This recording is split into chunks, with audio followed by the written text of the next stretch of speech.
Señor,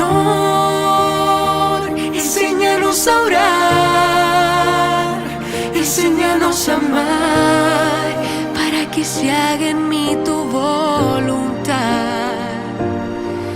Te doy gracias porque has hecho demasiado, que por mí hasta tu sangre has derramado.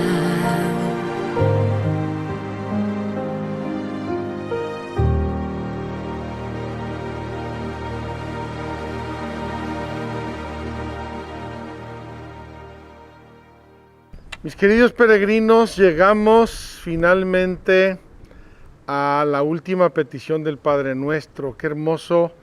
Hemos ido recorriendo lo que es la oración, cómo se reveló la oración en la Biblia, en el Nuevo Testamento, en la vida de la Iglesia, en la tradición de la Iglesia, lo que es la oración, los tipos de oración que hay, los obstáculos de la oración. Y finalmente hemos ido recorriendo todo el Padre Nuestro, que es la oración que Jesús mismo nos enseñó. La oración dominical, la oración del Señor. Y vamos a terminar hoy. Mañana, miércoles santo, va a ser solo el final. Vamos a ver qué se nos ocurre, qué nos inspira el Espíritu Santo para ponernos ya de frente al triduo sacro. Termina mañana la Cuaresma y comienza jueves, viernes y sábado, domingo de resurrección, el triduo sacro, que yo espero que vivamos este año en un ambiente de profunda oración, es decir, de silencio, de sintonía con Dios, de obediencia en la fe, de contemplación, de reflexión, meditación, de súplica, etcétera, etcétera, etcétera. Todo lo que ya hemos venido diciendo. Estamos en el monasterio bizantino de Cursi.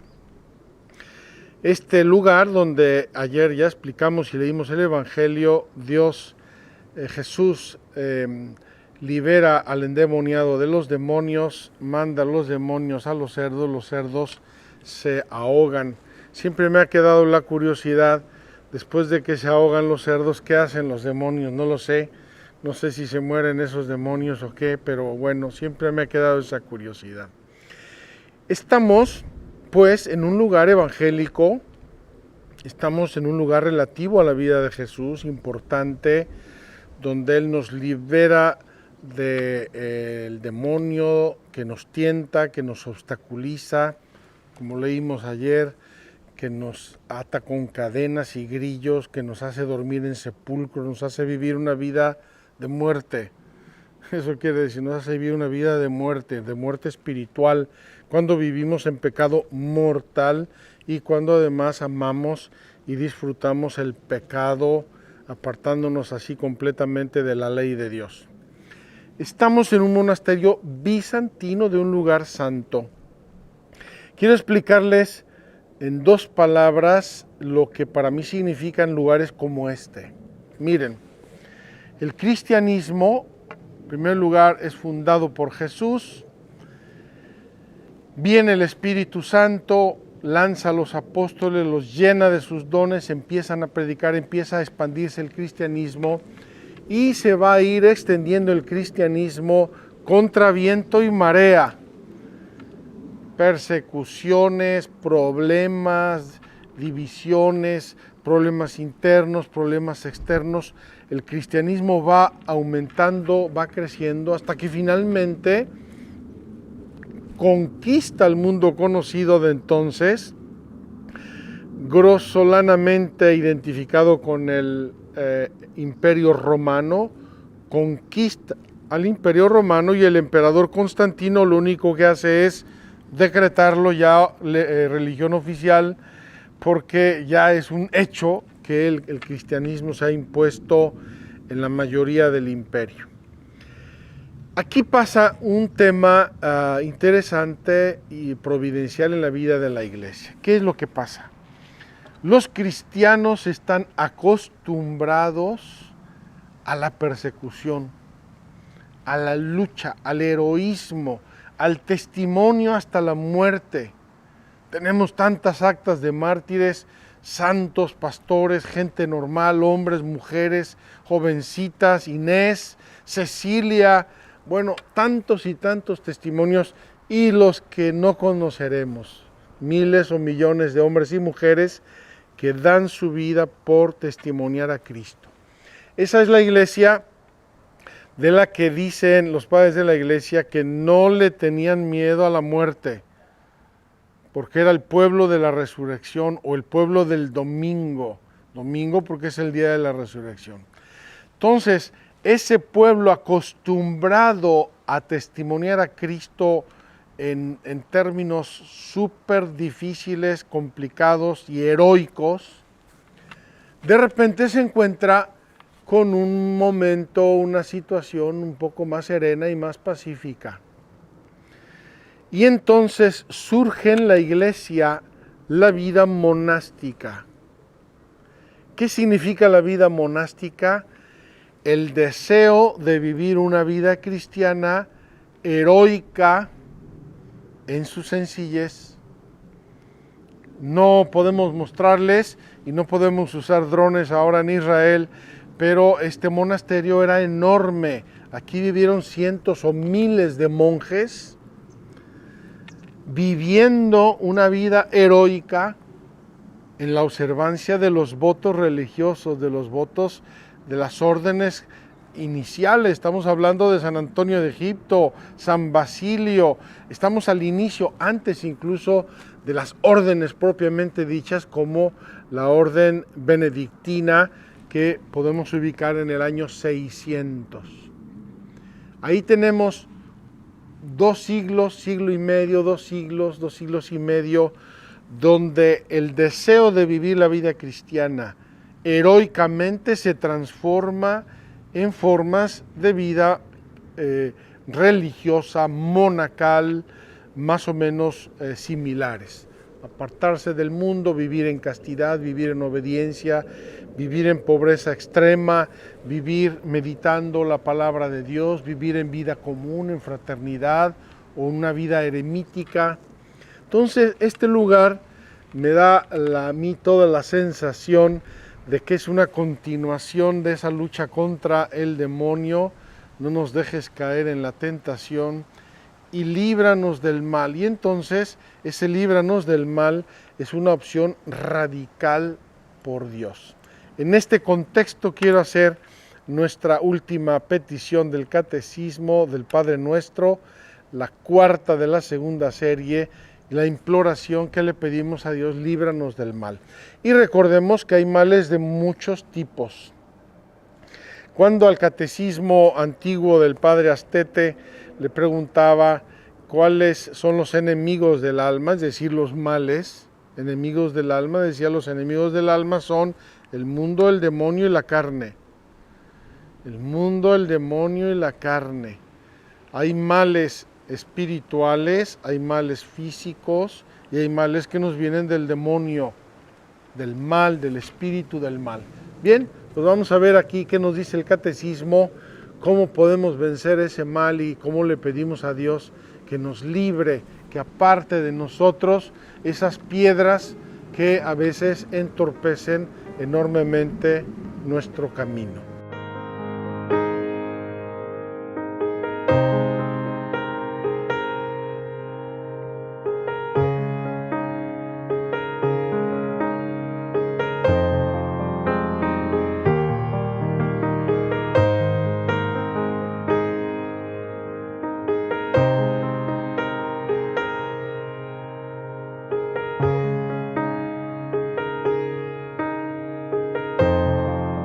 Mis queridos peregrinos, vamos ahora a ver qué nos dice el Catecismo sobre este y líbranos del mal, o líbranos de todo mal, como dice alguna otra versión, líbranos del mal.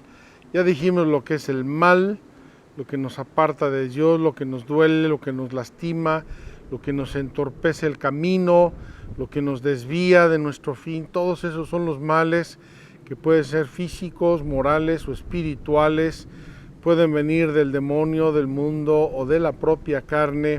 Vamos a pedirle a Jesús que nos ilumine con el catecismo qué significa y líbranos del mal.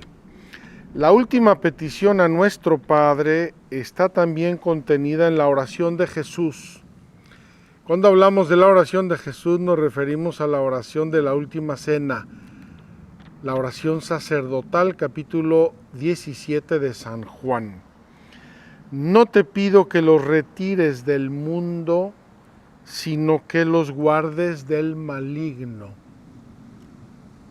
Jesús sabe lo que es el mundo, Jesús sabe los problemas y obstáculos que existen en el mundo, pero dice, no quiero que los saques de ahí, quiero que los libres del mal, Padre. Y entonces nos enseña y nos transforma eso en forma de petición en el Padre Nuestro. Esta petición concierne a cada uno individualmente, pero siempre quien ora es el nosotros, en comunión con toda la Iglesia y para la salvación de toda la familia humana. La oración del Señor no cesa de abrirnos a las dimensiones de la economía de la salvación. Nuestra interdependencia en el drama del pecado y de la muerte se vuelve solidaridad en el cuerpo de Cristo, en comunión con todos los santos. Entonces, en comunión con todos los santos, decimos, Señor, líbranos del mal, libra al mundo, libra a la sociedad, libra a nuestras familias, ayúdanos a superar y a vencer el mal que se interpone en la economía de la salvación, en el diseño total de salvación que es nuestro bien, nuestra salvación y nuestra santificación. En esta petición, dice el catecismo, el mal no es una abstracción, sino que designa una persona, Satanás, el maligno, el ángel que se opone a Dios, el ángel que se rebeló contra Dios, Lucifer. El diablo, diabolos del griego, es aquel que se atraviesa, que se interpone en el designio de Dios y su obra de salvación cumplida en Cristo. Diablo es el que mete un palo entre los rayos de la bicicleta. Yo lo llamo el saboteador. Ahí donde hay gracia de Dios, ahí donde hay amor de Dios, ahí donde hay un designio de Dios, ahí intenta el demonio sabotear la gracia. Yo recuerdo cuando era yo jovencito, un día fui jovencito, adolescente, recibí mi vocación, que fue una gracia muy grande, muy hermosa. El demonio intentó sabotearla. ¿Por qué? Cuando es una plantita así, le das un pisotón y se muere. Cuando es un tronco de metros de diámetro, la puedes tomar a puñetazos que no le haces nada. El saboteador de la gracia, el diablo, el que mete un palo entre los rayos de la bicicleta. Aquí luego el catecismo nos va a recordar algunos nombres con que es llamado el demonio en la Sagrada Escritura. Homicida desde el principio, homicida, el que mata a los hombres, mentiroso y padre de la mentira. Satanás, el seductor del mundo entero, es aquel por medio del cual el pecado y la muerte entraron en el mundo y cuya definitiva derrota toda la creación entera y por cuya definitiva derrota toda la creación entera será liberada del pecado y de la muerte. Hay una pugna y la derrota del demonio será la liberación definitiva de toda la creación. Sabemos que todo el que ha nacido de Dios no peca, sino que el engendrado de Dios le guarda y el maligno no llega a tocarle. Sabemos que somos de Dios y que el mundo entero yace en poder del maligno. Aquí cita el catecismo las cartas de San Juan en las que habla con mucha claridad de la acción del maligno en el mundo. Nos cita el Catecismo una frase de San Ambrosio, preciosa, y precisamente hablando de los sacramentos, quizá hablando del bautismo. El Señor que ha borrado vuestro pecado y perdonado vuestras faltas, también os protege y os guarda contra las astucias del diablo que os combate para que el enemigo, que tiene la costumbre de engendrar la falta, no os sorprenda. Quien confía en Dios, no tema al demonio. Si Dios está con nosotros, ¿quién estará contra nosotros? Una hermosa y sencilla constatación que hace San Ambrosio de la acción de Dios en nuestras almas. La victoria sobre el príncipe de este mundo, nos referimos también a San Juan, el Evangelio de San Juan. La victoria sobre el príncipe de este mundo se adquirió de una vez por todas en la hora en que Jesús se entregó libremente a la muerte para darnos su vida. Ahí dice el evangelista, en aquel momento el demonio, el príncipe de este mundo salió fuera, fue echado fuera, fue derrotado. Es el juicio de este mundo y el príncipe de este mundo ha sido echado abajo, dice literalmente el Evangelio. Él se lanza en persecución de la mujer, pero no consigue alcanzarla. La nueva Eva, llena de gracia del Espíritu Santo, es preservada del pecado y de la corrupción de la muerte, concepción inmaculada y asunción de la Santísima Madre de Dios, María siempre Virgen. Entonces, despechado contra la mujer, se fue a hacer la guerra al resto de sus hijos. Por eso, el Espíritu y la Iglesia oran: ven, Señor Jesús, ven, Señor Jesús, ya que su venida nos librará definitivamente del maligno. El día que sea el fin del mundo y que vuelva Cristo glorioso con todos sus ángeles y sus santos, se acabará la acción del mal y se acabarán las luchas de este mundo y de esta historia. Terminamos número 2854, último párrafo de la explicación del Padre Nuestro. Al pedir ser liberados del maligno, oramos igualmente para ser liberados de todos los males, presentes, pasados y futuros, de los que Él es autor e instigador. En esta última petición, la Iglesia presenta al Padre todas las desdichas del mundo. Las desdichas, lo contrario a la dicha, lo que nos deja dolor, sinsabor, tristeza, amargura, rabia, enojo, desazón, desesperanza. Con la liberación de todos los males que abruman a la humanidad, implora el don precioso de la paz y la gracia de la espera perseverante en el retorno de Cristo. Orando así, anticipa en la humildad de la fe la recapitulación de todos y de todo en aquel que tiene las llaves de la muerte y del Hades, el dueño de todo, aquel que es, que era y que ha de venir. Como decimos después del Padre Nuestro, y es una explicitación y continuación del Padre Nuestro en la liturgia de la Iglesia: líbranos de todos los males, Señor, y concédenos la paz en nuestros días, para que, ayudados por tu misericordia, vivamos siempre libres de pecado y protegidos de toda perturbación, mientras esperamos la gloriosa venida de nuestro Salvador Jesucristo. Queridos hermanos, terminamos nuestro Padre Nuestro, falta el Amén o la doxología final que veremos mañana, pero es hermoso pensar que terminamos con un aire de profunda esperanza. Si Dios está con nosotros, ¿quién estará contra nosotros? Tengamos esa paz, tengamos esa confianza, tengamos esa serenidad cuando miramos al cielo, cuando miramos alrededor, cuando miramos nuestra vida pasada, presente y futura. Pidamos con confianza a Dios que nos libre de todo mal y nosotros, como dice el proverbio, a Dios rogando y con el mazo dando. Tenemos también nosotros que apartarnos rápidamente del mal, tenemos que discernirlo, como hablábamos ayer a propósito de las tentaciones, discernirlo, tener esa gracia, esa luz.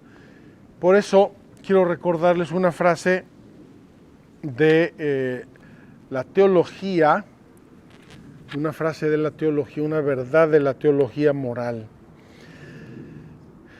La oración nos garantiza las gracias actuales para responder a Dios en nuestra vida.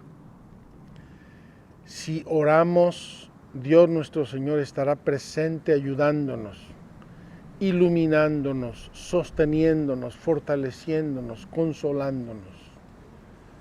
Qué hermosa esa expresión de Getsemaní, del Evangelio de Lucas, que dice que después de que Jesús oró en Getsemaní pidiendo si era posible que pasara el cáliz, pero que se hiciera la voluntad del Padre, dice el Padre mandó un ángel a confortar a su Hijo.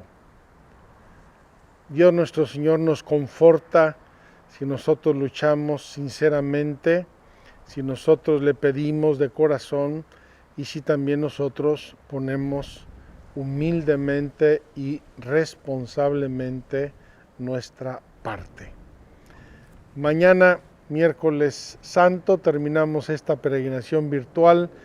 Espero y pido a Dios que todas estas reflexiones de verdad nos hagan cogernos de la mano de Dios. La oración ya no es ni Pedro, ni Pablo, ni María Magdalena, ni Moisés, ni Abraham, ni la iglesia, sino es Dios mismo. Ojalá, queridos hermanos, que aprendamos a orar, que desde ahora nuestra vida incluya un poquito de oración, una semillita que vaya creciendo y que nuestra vida se alinee con nuestra oración, como hemos dicho desde el primer día. Nuestra mesa de 4 patas. Una pata son las verdades que tenemos que creer, nuestra fe, hay que cuidarla, hay que iluminarla, hay que estudiarla. Otra pata son los sacramentos de la iglesia que necesitamos recibir. Otra pata son los mandamientos de Dios, la moral, nuestra vida moral. Y finalmente la cuarta pata de nuestra mesa es nuestra vida de oración y aquí la tenemos. Me imagino como si yo seccionara este bastón en 4 partes y quisiera ver por un agujero dentro del bastón. Solamente será posible si las 4 partes están alineadas. Si tengo las 4 y las tengo alineadas, puedo ver por ese agujero. Si están torcidas, desviadas o caídas, yo no puedo ver el final. Y así es nuestra vida cristiana. Si no están alineadas las 4 partes, difícilmente podremos ver el final. Pidamos unos por otros, encomendémonos mucho, que este triduo sacro sea un momento profundo de oración, de iglesia, de fe, de confianza, de abandono, y que la resurrección nos deje caminando en una vida cristiana más madura, más santa, más fervorosa. Nos vemos mañana, miércoles santo. Que Dios los bendiga.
doblando mis rodillas a tus pies. Estarías cuando te necesitara. Me contó de aquella paz en tu presencia que nos encuentra cuando estamos en tu ausencia. Alguien me dijo que no importa si es la noche o la mañana, que no hay hora para acercarme a ti. Para oírte no hace falta complicarlo, solo abrir mi corazón hasta escucharlo. Señor, enséñanos a orar, enséñanos a amar, Para que se haga en mí tu voluntad. te doy gracias porque has hecho demasiado. Que por mí hasta tu sangre has derramado. Señor, enséñanos a orar, enséñanos a amar y que se haga en mí tu voluntad. Te suplico tu perdón si te he ofendido. Haz que para siempre sea mi corazón como el de un niño.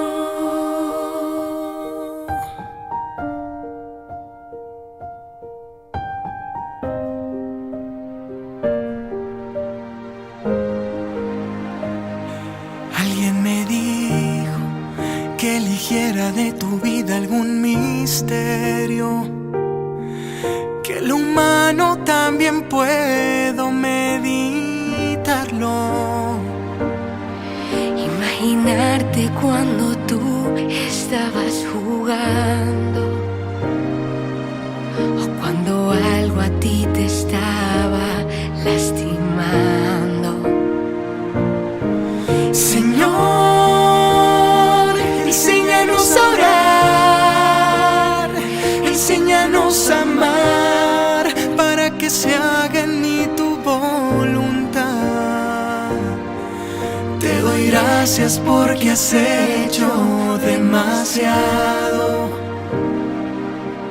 que por mí hasta tu sangre has derramado.